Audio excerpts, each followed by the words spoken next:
এখন আমরা যে প্রশ্নটি নিয়ে আলোচনা করব তা হচ্ছে বেনজিন হতে ক্লোরোবেনজিন প্রস্তুতি। তো ক্লোরোবেনজিন কিভাবে উৎপন্ন করা যায় বেনজিন থেকে তা আমরা দেখব। প্রথমত আমরা বেনজিন সম্পর্কে জানি। 6টা কার্বন যুক্ত বেনজিন, যার মধ্যে প্রতিটা কার্বনের মধ্যে আমরা জানি একটা একটা করে হাইড্রোজেন থাকে।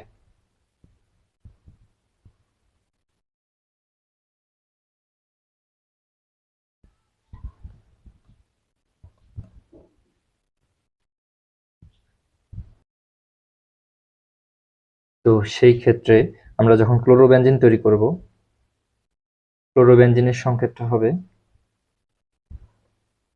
আগের মতো বেনজিনই থাকবে, তবে যে কোনো একটা কার্বনে হাইড্রোজেনকে অপসারিত করে ক্লোরিন যুক্ত হবে, তাহলে তাকে আমরা ক্লোরোবেনজিন বলবো।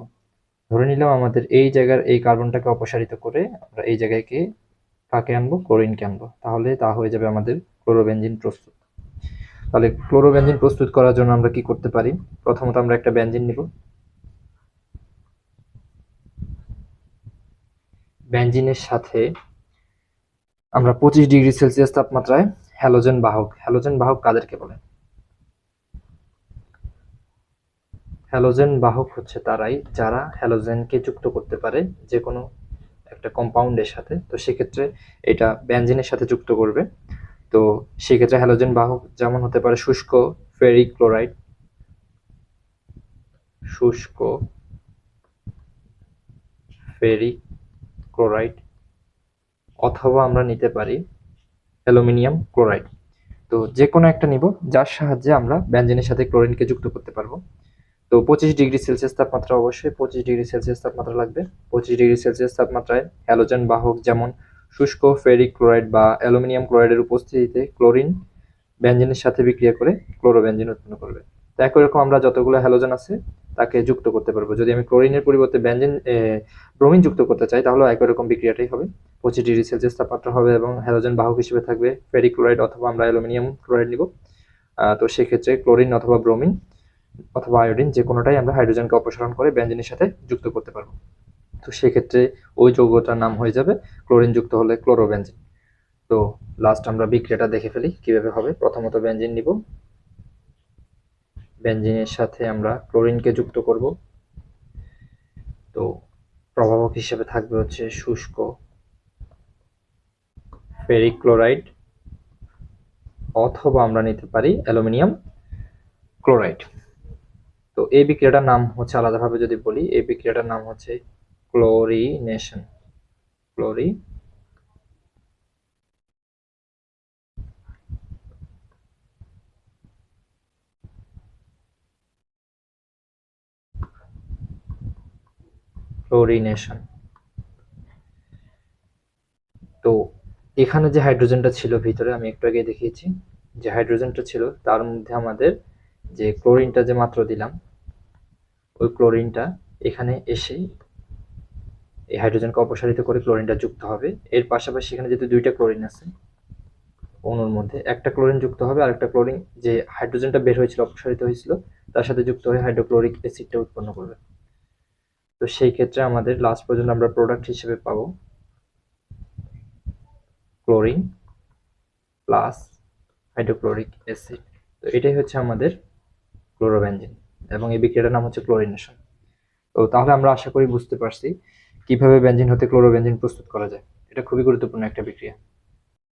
তো এখন আমরা আরেকটা বিক্রিয়া দেখবো, তা হচ্ছে বেনজিনের নাইট্রেশন বিক্রিয়াগুলো দেখব। নাইট্রেশনটা দেখব বেনজিনের। অবশ্যই নাইট্রেশন হতে হলে তাহলে সাথে থাকতে হবে নাইট্রিক অ্যাসিড, থাকতে হবে HNO3। এই নাইট্রিক অ্যাসিডটা আমরা ইউজ করব। তো বেনজিন হতে আমরা মূলত, প্রশ্নটা হচ্ছে বেনজিন হতে নাইট্রোবেনজিন প্রস্তুতি। তো সেই ক্ষেত্রে আমরা আগের মতো বেনজিন নিব।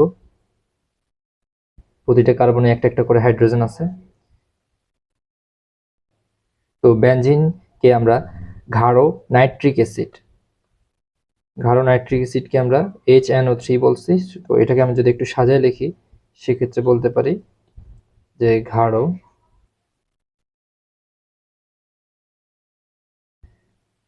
নাইট্রিক অ্যাসিড নিব HONO2। একটু সাজায় লিখলাম HNO3 কে তো গাঢ় নাইট্রিক অ্যাসিড সহযোগে যদি আমি তার সাথে আবার আমরা গাঢ় নাইট্রিক অ্যাসিড ও গাঢ় সালফিউরিক অ্যাসিডের মিশ্রণ সহযোগে 50 থেকে 60 ডিগ্রি সেলসিয়াস তাপমাত্রা আমরা উত্তপ্ত করব। তো শুধুমাত্র গাঢ় নাইট্রিক অ্যাসিড নিব না, তার সাথে আমরা মিক্সচার করব হচ্ছে গাঢ় সালফিউরিক অ্যাসিড। তো সেই ক্ষেত্রে আমি এখানে নিচ দিয়ে দেখাচ্ছি বিক্রিয়াটা। পাশাপাশি নিব গাঢ় সালফিউরিক অ্যাসিড H2SO4 এবং সেটা তাপমাত্রাটা হচ্ছে 50 থেকে 60 ডিগ্রি সেলসিয়াস তাপমাত্রায় উত্তপ্ত করব। উত্তপ্ত করলে আমরা লাস্ট পর্যন্ত পাবো হচ্ছে বেনজিনের একটি হাইড্রোজেন পরমাণু অপসারিত হবে, আগের মতো ক্লোরিন যেভাবে অপসারণ করছে। তো অপসারণ করে নাইট্রো মূলকটা বা নাইট্রো গ্রুপ দ্বারা প্রতিস্থাপিত হবে। তো এটা একটা প্রতিস্থাপন বিক্রিয়া আমরা করতেছি, প্রতিস্থাপিত হয়ে নাইট্রোবেনজিন উৎপন্ন করবে। তো সেই ক্ষেত্রে আমি এখানে যে ভেঙে লিখছিলাম, এখান থেকে আমাদের বললাম যে প্রতিটা কার্বনের মধ্যে একটা একটা করে আমাদের কি থাকবে, হাইড্রোজেন থাকবে। তো যে কোনো একটা হাইড্রোজেনকে আমরা অপসারণ করব, ধরলাম যে এইখানে যে হাইড্রোজেনটা ছিল ওই হাইড্রোজেনটা অপসারিত হবে। তো এইখানে আমাদের নাইট্রিক অ্যাসিডের মধ্যে OH ছিল, এই OH এর সাথে এই H যুক্ত হয়ে পানি তৈরি করবে, লাস্ট পর্যন্ত আমরা পাবো পানি। আর যে Hটা বের হয়ে গেল ওই H এর জায়গায় এখন যুক্ত হবে এই নাইট্রো গ্রুপটা।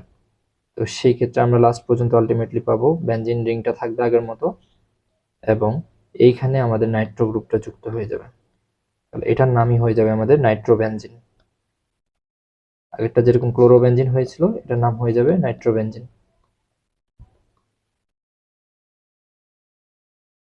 আশা করি আমরা এই পর্যন্ত বুঝতে পারছি কিভাবে নাইট্রোবেনজিন প্রস্তুত করা যায়। তা এখন আমরা আরো একটি প্রশ্ন, অতি গুরুত্বপূর্ণ প্রশ্ন সম্পর্কে আলোচনা করব। তা হচ্ছে বেনজিন ও টলুইনের পারস্পরিক রূপান্তর সমীকরণ সহ বর্ণনা করতে বলছে। তো সেই ক্ষেত্রে আমরা এটা কিন্তু আগের লেকচারগুলোতে আমরা বেনজিনের প্রস্তুতি দেখেছি একটা লেকচার, ওখানে কিন্তু আমরা কিভাবে টলুইন থেকে বেনজিন তৈরি করা যায় তা দেখেছিলাম। তো এখানে পারস্পরিক রূপান্তর বলতে বোঝাচ্ছে যে বেনজিন ও টলুইনের পারস্পরিক রূপান্তর সমীকরণ সহ বর্ণনা করতে বলছে। তো বেনজিন থেকে আমরা একবার টলুইন উৎপাদন করব, আবার টলুইন থেকে উল্টাভাবে আমরা বেনজিন উৎপাদন করব, এটাকে আমাদের পারস্পরিক রূপান্তর বোঝানো হয়েছে। তো বর্ণনাগুলো আমরা এভাবে লিখবো। তো সেই ক্ষেত্রে আমি আগের গত লেকচারগুলোতে আমি বেনজিনের প্রস্তুতির ক্ষেত্রে দেখিয়েছিলাম যে কিভাবে টলুইন থেকে বেনজিন তৈরি করা যায়। তো আজকে আমরা ওই বিক্রিয়াটা দেখবো না, যেহেতু একবার দেখাই ফেলছি আমি, পূর্ববর্তী লেকচারগুলো দেখলেই বুঝতে পারবো। তো শুধু আমরা এখন দেখবো বেনজিন থেকে কিভাবে টলুইনটা তৈরি করা যায়। আজকে শুধু আমি দেখাবো বেনজিন থেকে টলুইন প্রস্তুতি, বেনজিন থেকে টলুইন প্রস্তুতিটা দেখব। তবে এই প্রশ্নের ব্যাখ্যায় আমাদের টলুইন থেকে বেনজিন প্রস্তুতিটাও দেখাতে হবে, কিন্তু তা আমরা আগের লেকচারে দেখে ফেলছি, ওখান থেকে আমরা শিখে নেব। তো এখন আমরা বেনজিন থেকে টলুইনটা প্রস্তুত করব। তো সেই ক্ষেত্রে আমরা প্রথমে একটা বেনজিন রিং নিব। আর টলুইন কাকে বলে? বেনজিন রিং আমরা এটাকে বেনজিন বলে থাকি, আর টলুইন হচ্ছে গিয়ে বেনজিন রিং থাকবে, তার মধ্যে একটা CH3 মূলক আসবে, মিথাইল মূলক, ওইটা যুক্ত হলেই সেটার নাম হয়ে যাবে হচ্ছে গিয়ে টলুইন। এটাই হচ্ছে টলুইন। তো আমরা বেনজিন থেকে টলুইন প্রস্তুতিটা দেখব। তো প্রস্তুত করার জন্য প্রথমে আমরা বেনজিন রিং নিব। বেনজিন রিং এর সাথে আমরা মিথাইল ক্লোরাইড নিব। তো প্রথমে আমি বর্ণনাটা বলছি যে বেনজিন হতে টলুইন উৎপাদন, সেই ক্ষেত্রে অনাদ্র অ্যালুমিনিয়াম ক্লোরাইড প্রভাবকের উপস্থিতিতে, প্রভাবকটা হবে অনাদ্র অ্যালুমিনিয়াম ক্লোরাইড, প্রভাবকের উপস্থিতিতে অতিরিক্ত পরিমাণ বেনজিনের সাথে, অতিরিক্ত পরিমাণ আমরা বেনজিন নিব, বেনজিনের সাথে মিথাইল ক্লোরাইড বিক্রিয়া করবে, বিক্রিয়া ঘটিয়ে আমরা টলুইন উৎপাদন করব। তো এখান থেকে বোঝাই যাচ্ছে প্রতিটা কার্বনের মধ্যে একটা একটা করে হাইড্রোজেন আছে। আগের যে বিক্রিয়াগুলো দেখিয়েছি একটু আগে ওগুলোর মতো করে এখানেও এই হাইড্রোজেন একটাকে আমরা অপসারণ করব। তো ওই হাইড্রোজেনটা অবশ্যই কার সাথে চলে যাবে? ক্লোরিনের সাথে চলে যাবে, জাস্ট মিথাইল গ্রুপটা এসে এখানে যুক্ত হবে, তাহলেই আমাদের টলুইন উৎপাদন হয়ে যাবে।